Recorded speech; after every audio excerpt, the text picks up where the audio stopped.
Good morning प्यारे बच्चों। कल हमने मिसलेनियस एक्सरसाइज स्टार्ट करी थी। आज हम इसके कुछ और क्वेश्चंस करेंगे।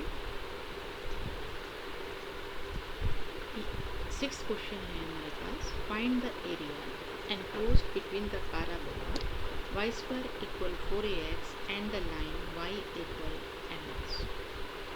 Now this parabola, it open towards right, that is it is symmetric about x-axis, and this line y equal to mx, it passes through the origin because 0 0 satisfies this line. So the figure will be like this. This is a parabola and this is a line.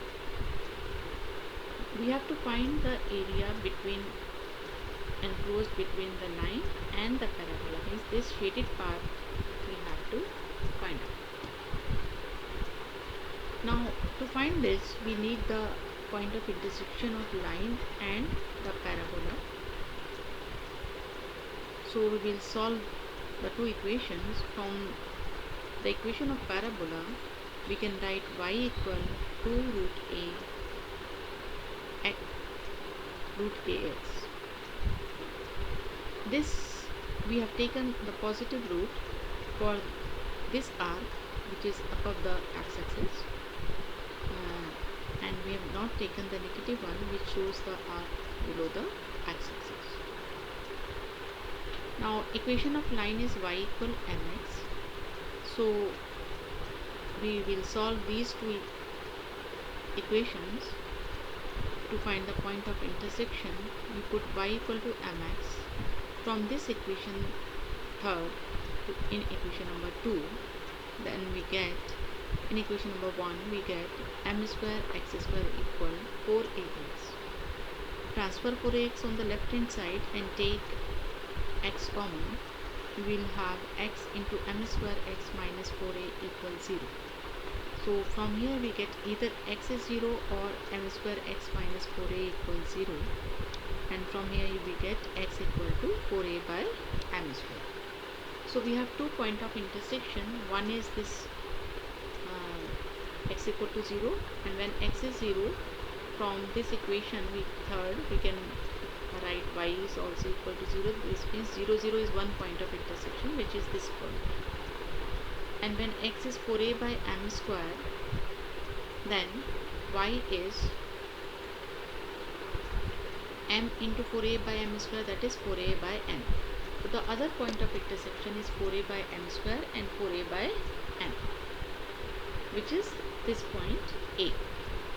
Now first, to find the shaded area, first we find this area OMAO, that is area under the parabola and the x-axis and between this line A. Then we find the area of triangle OMA, that is area covered under the line and the x-axis. And if you subtract these two areas, we will get the shaded area. So first we find the area under the parabola. So it will be integral 0 to the, for point A, the value of x is 4a by m square. So 0 to 4a by m square y dx. And here the y stands for the parabola. So from the equation of parabola, we have y is equal to 2 root a x to the power half. We put here and then integrate it. 2 root a is constant. It can be taken outside the integration sign. And the integration of x to the power half is x to the power 3 by 2 divided by 3 by 2. Now it put the upper limit first. So it is 4a by m square raised to the power 3 by 2. और 0 पे 0 हो जाएगा, इसलिए उसको नहीं consider करना. And here we get 4a root a by 3. 4a by m square to the power 3 by 2 can be broken as 1 plus power, this 3 by 2 can be broken as 1 plus 1 by 2. So we can write it as 4 root a by 3 into 4a by m square into root 4a by m square. जैसे x की power 3 by 2 है तो x और into root x लिख सकते हैं उसे हम। इसी तरह से हमने यहाँ लिखा है। अब 4 का अंडर रूट 2 हो गया और एम स्क्वायर का under root M, then it becomes 32 A square by 3m cube. Now we will find the area which is covered under the line. So it is equal to integral 0 to 4 by a by m square, limits integration की वही रहेंगी, y dx। अब यहाँ पर y line के लिए आएगा, तो लाइन की इक्वेशन से y हमारे पास mx था, तो वी रिप्लेस्ड y बाय mx, और m कांस्टेंट है, x का इंटीग्रेशन x स्क्वायर बाय 2, तो अपर लिमिट रखेंगे पहले और लोअर लिमिट पे तो ये 0 हो जाएगा। So we get 4a by M square whole square. ये हो गया हमारा 16a square by M raise to the 4 और m बाई 2 से मल्टीप्लाई करके 8a square by M cube. अब हम पैराबोला के अंडर के एरिया में से ट्राइंगल के अंडर का एरिया माइनस कर देंगे to get the shaded area, and from these two a square by m cube can be taken common, and here you have 32 by 3 minus 8, LCM लेके simplify करेंगे, then we get 8a square by 3 m cube. Next question is find the area of smaller region bounded by the ellipse and the line x by 3 plus y by 2 equal to 1। ये ellipse का में x का denominator greater है, means इसकी major axis x axis है, तो इसे हम अगर हम एलिप्स की जनरल फॉर्म से कंपेयर करें X square by A square plus Y square by B square equal to 1, तो ए स्क्वायर की जगह 9 है, मीन्स ए 3 आ गया आपके पास, और बी स्क्वायर की जगह 4 तो बी 2 आ गया। इसका मतलब सेमी मेजर एक्सिस 3 हो गई और सेमी माइनर एक्सिस 2 हो गई। Now we can find the point of intersection of ellipse with X axis as y को 0 रखेंगे तो x हमारे पास प्लस माइनस रूट 3 आ जाएगा, और y को 0 x को 0 रखेंगे तो y प्लस माइनस 2 आएगा।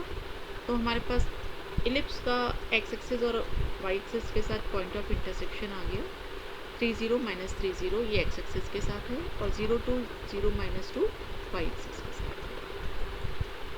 सो जब आप इलिप्स बनाएंगे, इसका जो पॉइंट ऑफ इंटरसेक्शन है विद एक्स एक्सिस, ये 30 हो गया, दूसरा माइनस 30, इसी तरह से वाई एक्सिस के साथ 0 2 और 0 माइनस 2। ये आप डायरेक्टली भी लिख सकते हैं इलिप्स की इक्वेशन से, क्योंकि इलिप्स की इक्वेशन में हमारी सेमी मेजर एक्सिस 3 आई थी, इसका मतलब ये डिस्टेंस 3 है, और सेमी माइनर एक्सिस 2 थी, इसका मतलब ये डिस्टेंस 2 है, तो ये 30 हो जाएगा पॉइंट, और ये 0 2 आप डायरेक्ट भी कर सकते हैं।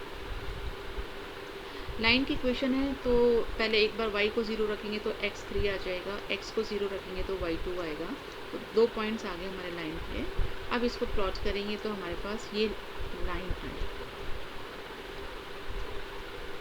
नाउ पॉइंट ऑफ इंटरसेक्शन हमें यहीं से पता चल गया लाइन और इलिप्स का, तो हमें अलग से निकालने की ज़रूरत नहीं है, इक्वेशंस को सॉल्व करके निकालने की ज़रूरत नहीं है।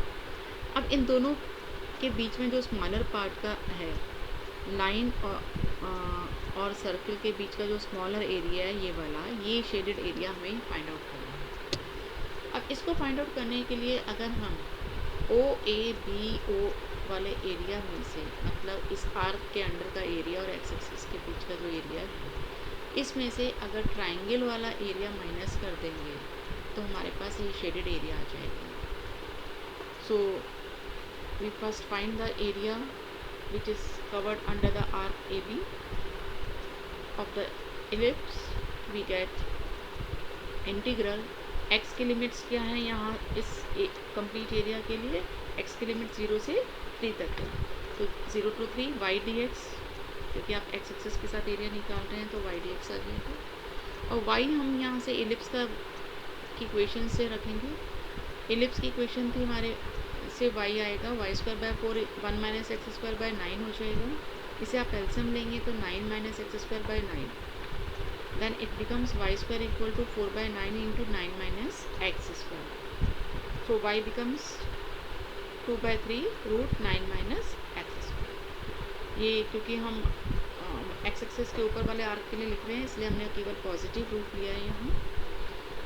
नाउ इस y की वैल्यू यहाँ रखेंगे और इसके बाद इसमें 2/3 तो कांस्टेंट है, इसे हम √3² माइनस x² लिख सकते हैं। तो a² माइनस x² dx का इंटीग्रेशन का फॉर्मूला लगाएंगे जो x/2 √a² minus x² plus a²/2 sine inverse x/a होता है।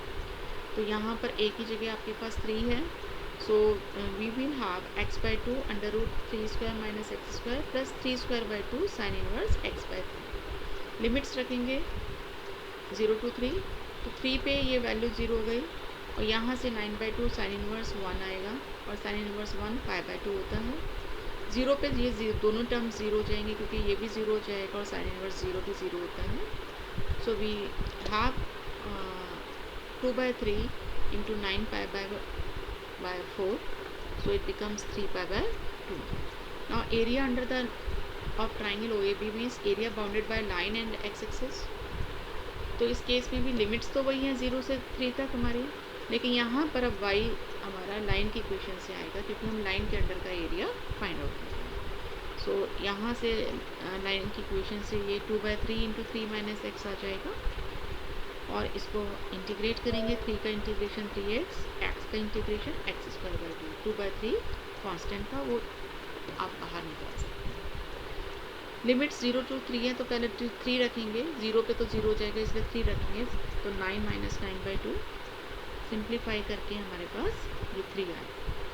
अब आप आर के अंडर के एरिया में से लाइन के अंडर का एरिया माइनस करेंगे, सो 3π/2 minus 3, so 3 can be taken common, 5/2 minus 1, so it becomes 3/2 into 5 minus 2 square units. That's all for today. Thank you.